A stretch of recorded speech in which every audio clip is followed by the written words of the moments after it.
But in my business, what I've realized is all that stuff is noise. The only truth is when that bell rings. For 25 minutes, we have real life. Yeah. The moment. And that's all that matters. Everything else is noise. You know, it's interesting. That's true in everything. And most people succumb to the noise. You know, in business even, right? There's all this noise. There's this distraction. There's these things that can pull us one way or the other. There's haters. There's all these things. Most people succumb to it. They listen to the noise. If it takes 1% of your energy, 1% of your focus, it's hurt you, especially at the level that you're fighting at, right? Especially at the elite level in business or sports. You can't afford that. Right. And I've been a victim to it before, but I think that's what has helped me moving forward and in these past fights. You know, I've definitely been a victim to overthinking. So that's happened. And this is interesting. So everybody who doesn't know, this is a 3-fight trilogy. Dustin lost to Conor. This was the rubber match. This was the rubber match. Dustin lost to Conor the first time. And then there's this huge gap, 6-7 year gap between the second fight. And then the second fight, you handled that pretty easily, put him on his tail. The next fight, it was looking the same way. There were 2 of the 3 judges had the rounds 10-8 the first round, even though Conor's been saying it was closer. I mean, that's, debatable. But, if you watch the fight, Dustin was handling his business before Conor's leg breaks. But the first fight, you say he did get in your head. The noise did get to you. So talk about that. What did he do the first time that got in your head? And what did you do the second time to not let him? The first time, I just think I was younger in my career. I read a lot of media things they would put out. Whatever the headlines were, I would click and read. I would read what he was saying, what his coach was saying, all the critics. With where we're at with social media in our life and in the world, everybody's opinion is on full display if you look for it. And back then I was looking and reading. And I think those seeds of doubt got planted early, not in the way that the things he said I thought were true, but it just made me so angry that when I went out there, I was a little bit blinded by anger. I wasn't fighting to my full potential. I was just caught up in the wrong place. When you're fighting at the highest level, one mistake is all it takes. And whenever you're angry and you're moving on emotion, bad things happen, in there a lot of times. And I think that's what it was earlier. And then as I just progressed in my career with the second and third fight with Conor, a lot of the talk, I didn't even enter my being. It was just noise. Like I said, I didn't even think twice about the things he was saying. In the third fight, did you sense some of that talk was fear or weakness on his part? In other words, or were you just drowning it out altogether? You're like, this guy's saying some things that make me think I got an advantage. Also in the first fight, there was an aura. Like, this was new to me. This was a huge fight. Nobody's ever spoke to me the way he was speaking. Nobody's I thought had carried themselves that way. He had an aura about him. And not that he's not special, but I thought I'm fighting somebody who's super special. And then as you mature through fighting, you realize all these guys bleed. It's just another human being. And that's what I saw in this third fight at the press conference. I saw the aura wasn't there. I saw a man. I saw a man scrambling for footing. That's what I saw. There wasn't a lot of time, frankly, between the second and third fight for either of you to make huge adjustments. Were there? Like the second fight, you handled business. I think even Conor would say, second fight, you owned that fight. So what would he be relying on or you to think the third fight was going to be that much different because there wasn't that much time in between the fights? There wasn't. It might have been, 5-6 months between fights. And, being knocked out, you need to let your brain heal as well. Not only the technical aspect that you need to get better at, but you need to let your body heal and your brain heal. I think maybe him and his team really believed that leg kicks was the main cause of him letting his guard down and getting hit with big shots and ultimately getting knocked out. They thought maybe if they prevented the leg kicks and stopped the leg kicks, that it would be a different outcome. Yeah, I think that's what they were holding on to. Were you that aura that isn't there for you anymore? Is it not just that he's a man? Let me ask you directly. Do you feel like he's regressed as a fighter and that's made it easier for you? Is it a combination that he's regressed and you're better, or are you just that much better and he's the same guy? It's tough to say. In this sport, it's such a new sport and it's always evolving. So I wouldn't say he regressed, but if you're not evolving, maybe I will say he regressed. If you're not keeping up with the wave of all the new information, all the new techniques, all the new things that are working nowadays, you are in a way regressing if you stay the same. Wow. Not only in fighting, in life. That's like, what I try to do every day is be better than yesterday, whether it's in combat sports or it's in business or as a father, a husband. I'm just trying to take those mistakes and get better every day. Like if somebody's hitting me with the jab, I know I need to learn how to slip a jab, right? If in life I'm making mistakes, I need to learn how to slip those mistakes, how to learn from those mistakes. So just put it all together, encompass it all and just try to grow as a person. And that's what combat sports is to me. Yeah, that takes a huge level, though, Dustin, of what I call self-awareness. That oftentimes when you're having success, this is important for everybody and everything to realize, especially in your case now. The world loves you right now, right? You're amazing. You're incredible. You McGregor 2 out of 3 times. You're probably going to fight Oliveira for the title, right? So, when you're doing well, these are the times in life that you do need to be self-aware and making changes and growing. Most people are willing to make changes. Listen, you get knocked out in a fight. You get knocked out in business. You reflect. You're self-aware. What do I got to do better? How do I improve? It's harder to do when you're winning. And that's what I respect and admire about you. The more accolades, the more success, the more money, the more notoriety, you're still trying to find those inches to improve to stay relevant. Isn't that true? If I don't, I'm dying in a way. If I don't keep getting better. Whatever it is. You're conscious of that too. So let me ask you about one more thing on McGregor, and then I want to talk more about you and your life and your career. But, I think it was Khabib said, hey, these guys fight 100 times. Dustin's going to win 100 times. I doubt that that's necessarily true because this is combat sports at the highest level. But do you want to do this again with him? And do you think the public wants to see it again at some point?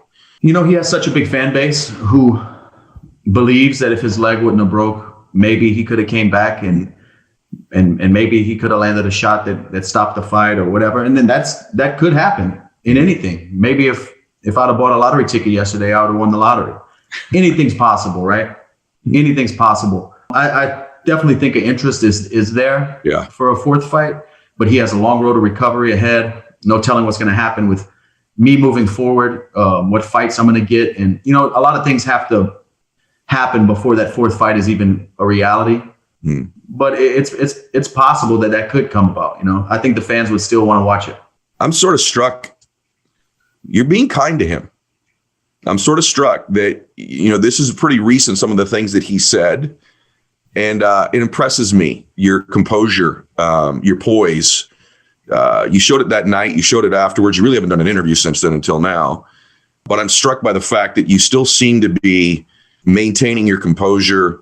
I did see you with the little Sleepy Connor chain. I did see that on social media. Do you still have that thing, by the way? Yeah, I have it over here on the counter. You do, and you're having fun with that. But I'm gonna auction it off. You're gonna auction it off and give the money away to charity, correct? Yeah. Yeah. Do you hold ill will towards him? In other words, is there a party like I'd like to get him again, or it just doesn't matter to you? It's a fight. Somewhere along the line, things changed. Of course, the man in me wants to get him back and make him pay for a lot of things he said. But at the same time, it's not about how many times can I beat this guy, hurt this guy, embarrass this guy. It's about what steps are next for me and my family to prosper, for my career to advance. And whatever that is, then I'm going to try my best to go that route. I'm trying to align my actions and my goals. And whatever I got to do to get there, that's what I'm going to do. Man to man, he definitely crossed the line. I understand this is entertainment and a sport, but some of the things he said, you don't say. But at the end of the day, man, like I said in the press conference, I don't hate anybody. I just know what's real and what matters. Yeah. I'm in a good spot. And the same thing with the lead up. And back then when I was a young man, I didn't know. Like I said, I read too much. Nowadays, when he's talking and saying stuff, you can't tell me who I am or who my family is because I know who I am and I know who my family is. Mm-hmm. So, I wish him a good recovery. Wow. And we'll see what happens. I'm super impressed with you. So let's talk about you a little bit. I want to ask you a question. This is going to seem way out in left field. And I hope you'll answer me honestly. I'm going to ask the question first. I'm going to tell you why I'm asking you. No one's asked you this. I want to know if you still love fighting. And before you answer me, I'm going to tell you why I ask you. I watched you after the second fight when you won. Okay. I mean, like right after you won. I'm talking before you got interviewed. I'm talking about in the cage still. And I watched you really closely. And this is just a sense. I watched you. I thought, I wonder if in that moment you, at least for a second, thought, I've accomplished what I want to right now.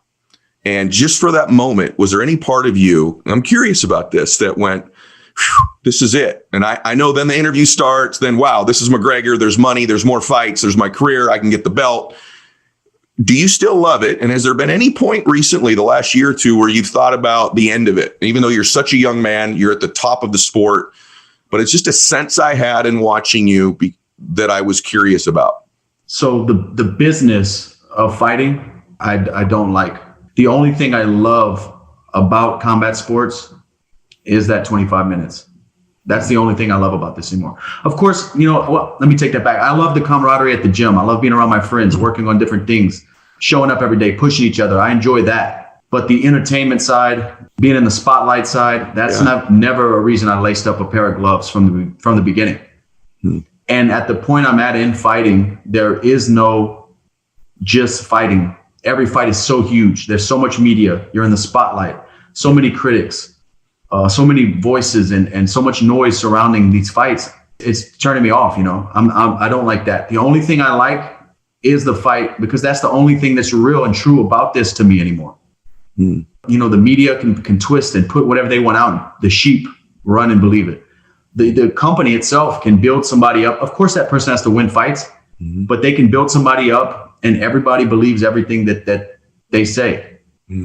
But the truth is when that bell rings, and that's the only thing I love about this. I'm still in love with the fight. That's it. What about the preparation? Do you still love the preparation? I love to push myself. Yeah, I do. I enjoy that. I love to push myself mentally, physically, get to the best conditioning I can be in, get to the strongest mindset. There's something like right now I'm going through the decompression stage. I was just talking to Teddy Atlas and we kind of put it into words. I've never heard anybody say this before, but whenever you go out there to fight, it's like being a deep sea diver. You're going into the darkness, into the trenches. We don't know what's going to happen, but we're going to go. And that's the definition of bravery, is going into the unknown. We go to the unknown, and I'm ready to go deep as we have to go.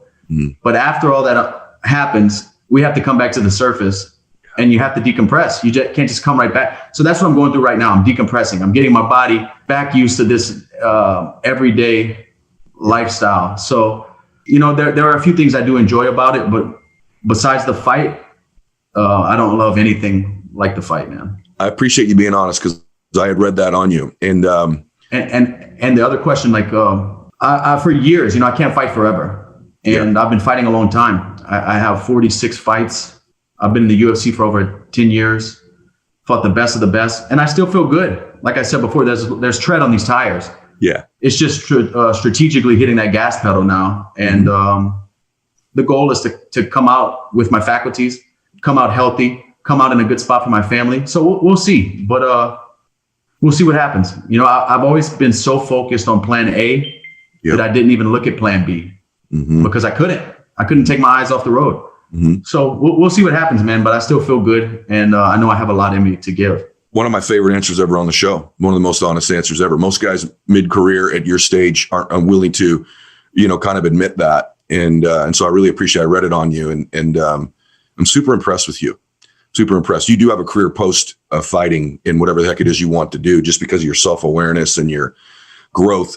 You're at this arc in your life, and I just want everybody to acknowledge this about you. Growth has a capacity too.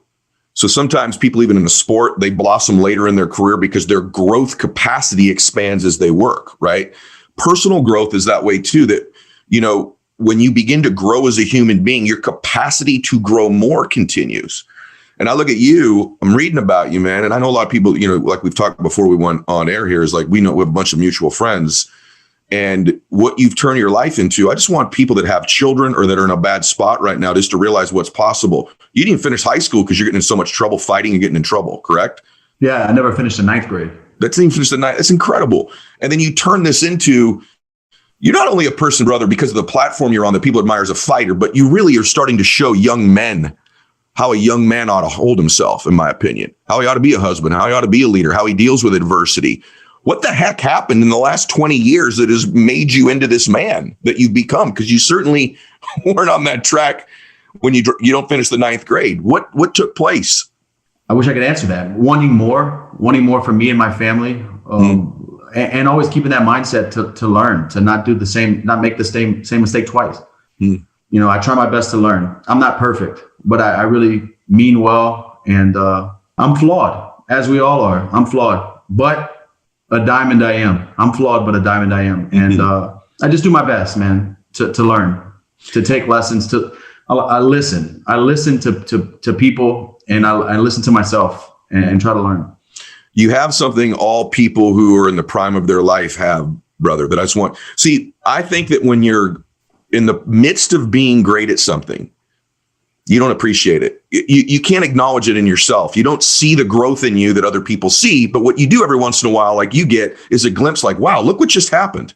So you get these little glimpses. You're like, there's these surreal moments when you're achieving in life. You've had them. You probably have had them in the fights with Connor, where you're like, there's just a moment it floods you. You go, whoa, this just happened, even though you've been preparing for it.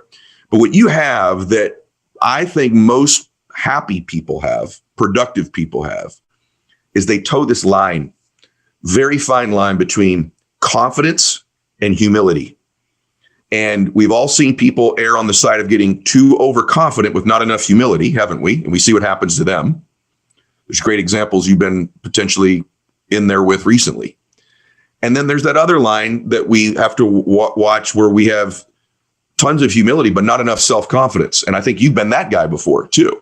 So to me, you toe that line. Does that make sense when I say that there's this learner, this student, this stud, this champion, this kind of a warrior, but also has the humility to want to grow and get better and says, hey, I'm flawed.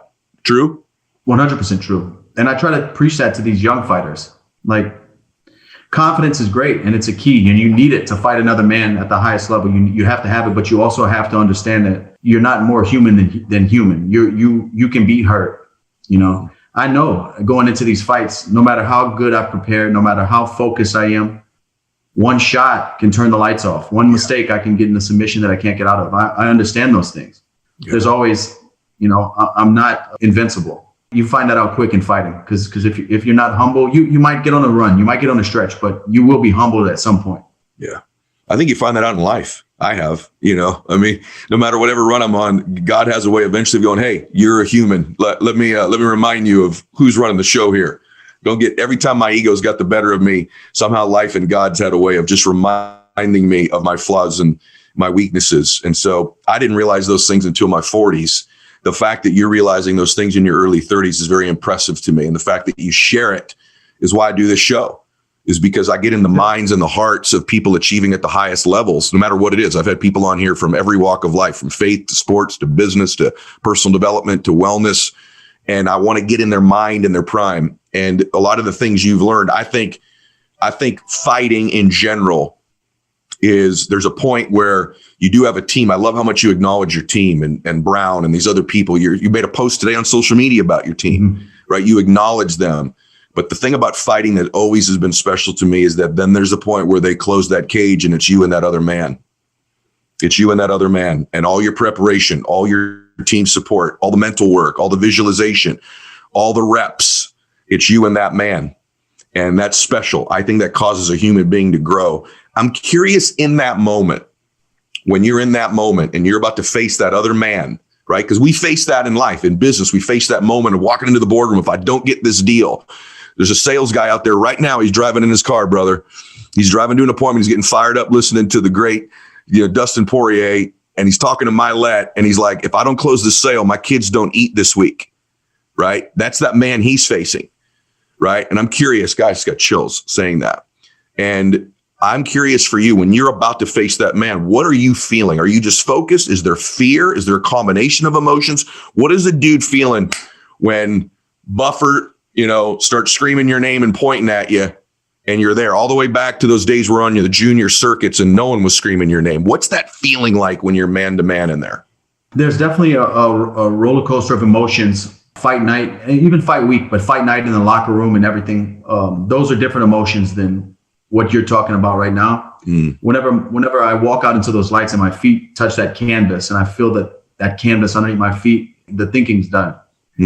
I'm just in the moment, in a flow state almost. It's just it's like nothing else matters but this moment. And it's something special. It's a high. It's like a drug that I can only get from stepping in there with the world watching, with everything on the line, with a man about to try to hurt me. It makes me feel the most alive that I've ever felt in that moment. And nothing else matters. Nothing else matters but that moment. And I really enjoy that about it. But before the fight in the locker room, that's where doubt can creep in. That's where the nerves are really there for me. And I'm sure for every fighter or anybody about attempting to do something great. But over the years, I've learned that those feelings never go away. Yeah. I have 46 fights, and every time I'm in the locker room scared to death, nervous. They don't go away, but you do get acquainted with them. You do get acquainted with those feelings. And so now when they come in, when they start creeping in, I know that means that we're about to try to do something great. If you're attempting to do something great and don't feel that, you need to do something bigger. You need to do something better, greater, because you should be, you should be in that place. That's your body preparing itself to do something at the highest level. That's just human nature. Those are chemicals are pumping in your brain, getting you ready to face those fears, to go into the depth. And I love that about it, man. You can't get that from anything else. Oh, wow. Everybody go rewind about a minute and a half and go listen to that again. That's so good, man. Like, a couple of things I always want to unpack that you said. One, all those emotions that you become familiar with, such a huge thing. The other thing that you said. They don't go away, but you get acquainted. They don't go away, but you get acquainted. Wow. I love that. And the other thing you said, and I just want everyone to unpack this because there's a little clue in there that I teach that, and I know you know this too. He went earlier, he said, when my feet hit that canvas, boom, I go into flow state. What that is that's called a trigger, everybody. So when you're feeling all those emotions backstage that he's become a little bit familiar with that don't go away, trigger for Dustin, he knows that maybe it's unconscious. His feet hits that canvas, he triggers his zone. He triggers his habit mode. He triggers execution mode. Thinking goes away. So if you are driving to that board meeting, or you are going into anything that's important to you, those emotions that you have are never going to go away. You become familiar with them, but you should have a trigger. Whether it's when you open up your folder, you open up your laptop, you're about to speak, you have to grab your shirt, you touch your ear. It's a trigger that puts you into that state where everything goes away and you execute. So I just want to make sure we unpack the brilliance that was just noted there. So you do that? Oh yeah. In my mind, it's more of in our everyday life, we try to control everything, right? And that kind of flusters us because we can't control everything. But I think the trigger for me when I fight is when my feet do touch that canvas and I smell the leather and it's just a certain smell that this thing has, the metal of the octagon, the blood that's been on the canvas, that smell of rust in the air. Like there's a for sure a trigger, but an acceptance. I've done everything I can to put myself in this position. This bell's about to ring and I accept what's about to happen. I'm prepared and we're going to find out. It's the moment and I accept what's going to happen. And I think that's it. And, wow. And my whole career wasn't like that. It's been over the last few years that I've really felt more comfortable in that moment. Why? Did you post-fight start reflecting? Did someone point something out to you? Was it just experience over time? Why did it change? I think experience over time. Mm-hmm. And also the fact that I can't control everything. Just like I said, accepting. It might make some people turn some people away, but it's almost like I care less. I used to care too much. Yep. And now when I get in there and my feet hit the canvas, I accept what's going to happen. Hopefully I win. Hopefully I perform at my best. That's the goal here. And in that moment, I don't care. I can't force anything. I just got to go. I think it's one of the most insightful and brilliant things that any athlete's ever said on my show. And the reason for that, brother, and by the way, I cannot get over how you can articulate these things, because it's when you're training and preparing for something, wanting it, winning, having an outcome, desiring to be number one, all those things are part of the juice that gets you to prepare. But then there's got to be a point where you separate from outcome and you execute, because those are two different spaces. The outcome's in the future. So if you're still obsessed with that when your feet hit the canvas, you're not executing in the moment. What you're saying is, I want it, but when I get there, I don't. I separate and execute in the present moment. That'll take care of itself one way or the other, and you can't control it. Any emotion wasted on that future is energy you're not dispensing in the moment of execution, right? Yeah, tomorrow's not promised, but we do have right now under those lights, and that's what I love about it. You have faith? Just curious. I'm listening to you. You talk about being a husband and a father. Does faith play any role in your life or not? Yeah, I'm a Christian. You are. Is that recent? Just out of curiosity, No, is that the last 10 years, or did you grow up with it? I grew up with it. You did? Okay. I appreciate you saying that, because I look at you and I wonder, I'm just curious, this is two-person, you have to answer it. Do you say a prayer before a fight that that you're going to be safe or protected, or that you would execute at your best? Is there a prayer, any part of that's part of your pre-fight work? Yeah, I pray every night. I pray in the locker room before the fight. And it's kind of come like a habit, or every time before I walk into it, I pray real quick that me and my opponent come out safe, get back to our family safe. That's a simple thing that I say, protect us both, because I know what I'm going to try to do to him, and I expect him to do the same to me.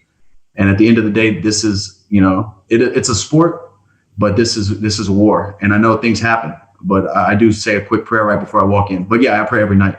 Your wife was at the fight. She come to all of the fights. And is that comforting to you, or can that be more pressure sometimes to know that family's sitting there watching you take shots like that? No, it's comforting to me because she's been to pretty much all of my fights. She drove me to Arkansas to my first fight back in 2008 or 2009. No, 2006 or 2007. She drove. I didn't even have a car. She drove me to my first fight. So she's been there through all the fights. Oh man, I love hearing that. So what is next? Do you want to fight Oliveira? Like what do you think is next for you? Right. I mean, that's next for sure. I'm the number one contender. I turned down a title fight offer to fight Conor again. So I'm still in the same spot. I know Dana's saying that the title fight is next, but I'm still in that decompression, and I don't really want to plan too far ahead. I just want to be with my family. And as the weeks, start to happen and we start discussing things, we'll figure out what's next. But I believe that's what it's looking like. That's who it will be then. It will be him next. But what is a good gap between fights at this level? Is it 6 months? Is it 8 months, a year? Like what is real? Because you also don't want any rust if you go too long as well, right? So what's about right? Because you didn't take much of a beating in this fight with Conor. So at least I don't think so. So is there a 6 month gap that's about appropriate? It just depends. Everybody's different, because it could be physical rehab you need to do for this fight. Yeah, I took no damage. I'm fine. I just worked out this morning. But mental too. You don't want to burn yourself out. And I've been doing it a long time. And I like to pull back a little bit, have fun, work on things. Because when I'm in training camp, I'm focusing on that actual fight. Of course, I'm getting better. But in these downtimes, like right now, then I can have fun and learn new things and really explore martial arts a little bit. I have friends here in Louisiana who have fights coming up all the time. So I try to help them get ready and just... Everybody's different, but for me, depending on the damage and the fight, obviously, yeah, I would say 4 to 6 months is good for me. You're doing other stuff too. You're an entrepreneur. What's this hot sauce deal you're doing? Yeah, POIRIER's Louisiana style hot sauce. We launched that in December of last year. We're about to launch a hotter version of the sauce, the KO edition. I like to cook, and it just seemed like something that during the quarantine, the initial quarantine, when we were all stuck in our homes, that's when this idea really took off. I was stuck in the house and eating some hot sauce, and I was like, man, I would love to have my own hot sauce. I love to cook. And that's kind of the downtime in quarantine. That the hot sauce is a result of that. I'm surprised. I thought you were going to tell me because, stuff's brought to you guys all the time. Hey, man, you got to do this hot sauce deal. That wasn't the deal. It was actually your idea. Oh, yeah. It was my idea. The ingredients that I wanted. No way. I teamed up with yeah. Oh, yeah, for sure. This isn't like a white label sauce where I just slap my name on it. We reached out to a few companies, found out more about the companies, and decided to go with a great company out of Canada called Heartbeat Hot Sauces. Does an incredible job, small batch, very attention to detail. I actually had a couple of their sauces in the cabinet. And yeah, this was thought out and planned. This wasn't like a slap your name on it type of thing. I love it. And speaking of that, do you have a pre-fight meal? It's different every time. It's simple stuff, though. I kind of like to go into the fight hungry. So I'll eat like a normal breakfast, and a light lunch. And I like to feel empty. I don't eat again until after the fight. I like to feel a little bit empty and light. I don't want to feel full of food and flat-footed. I like to be a little hungry. And you used to have real trouble cutting weight. That's why you went up in weight. How is cutting weight for you now? How much more weight do you walk around at than you actually end up in the octagon on fight night? I would say I walk around lighter than I used to when I was cutting down to 145. I think I was messing my metabolism up, by putting such a strain on my body. So you're not dehydrating to get ready for a fight or anything like that? Oh, I definitely am. I'm cutting weight. Okay. Yeah. But I'm probably 20-ish pounds. I walk around everyday life. Okay. Sometimes a little bit more, like around the holidays, I'll get a little bit heavier, but it's usually like low 20s, 22 pounds or so. And I just want to know more about you, man, because I'm super fascinated with you. Is that Jack Johnson in the picture behind you? Yeah. Yeah. See, I know my stuff. Yeah. So I'm curious, have you always been a fight fan? Is that one of your heroes? What's the purpose of having him behind you? And you've always been a fight fan? I've always been a fight fan, and I love history of combat sports and just the things he accomplished. I just think is something special. You know, fighting is hard to do in itself. Right. To become a world champion, to become a world champion with everyone cheering for you is a tough thing to accomplish. But think about back in those days, being a black man, world champion. Yeah, that's incredible, man. You know, against all odds. That's what fighting is. Yeah. Any research on Jack Johnson? You also, I'm relatively sure I know enough about his history. He's also married to a white woman, and there's just the timing for Jack Johnson to be a dominant champion. He went through a ton to be the world champion. I love that you love heroes and that you love history, and that's why I want to see you continue. I think the underdog, you know, the underdog. Yeah. Well, you are, and it's weird because I don't know that you know. I think the second Conor fight, even still, people thought you were probably the underdog in that fight. But now that's kind of changing. I think probably when you fight Oliveira, you might be again in some people's minds, potentially. But, you know, it's a different preparation.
For a fight when you've won a bunch too. I think it's just going to be interesting to watch your career.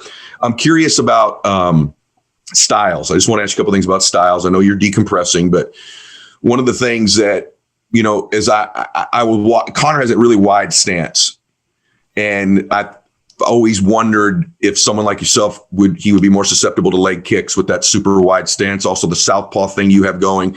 Stylistically, is that some type of an advantage for you with him? So A, is there any truth to that? And B, if you do end up with Oliveira, stylistically, are there things matchup wise? You don't have to say what they are, obviously, tip your hand, but do you feel like you have some advantages there that people wouldn't be aware of?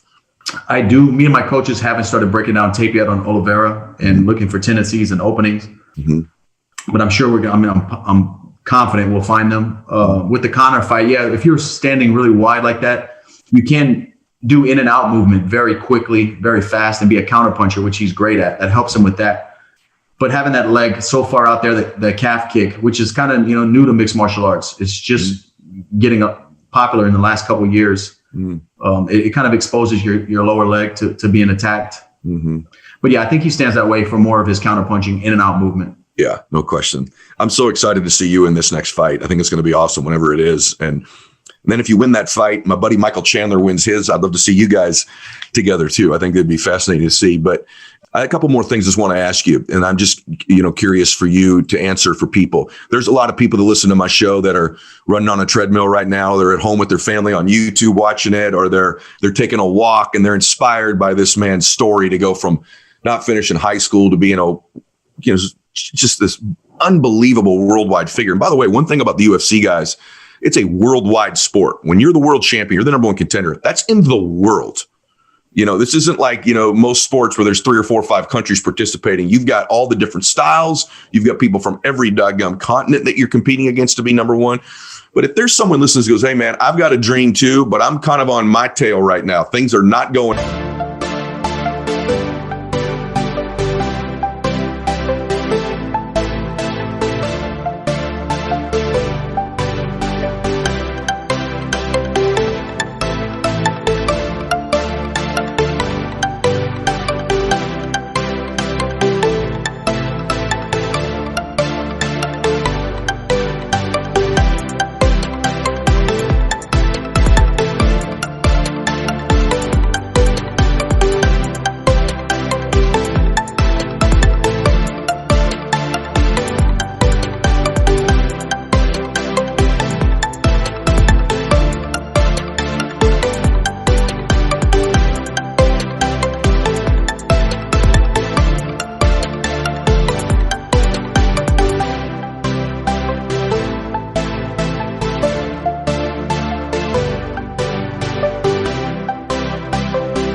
in my way, but I've got this dream. I've got this vision. I'd like to be a champion in my way in my life.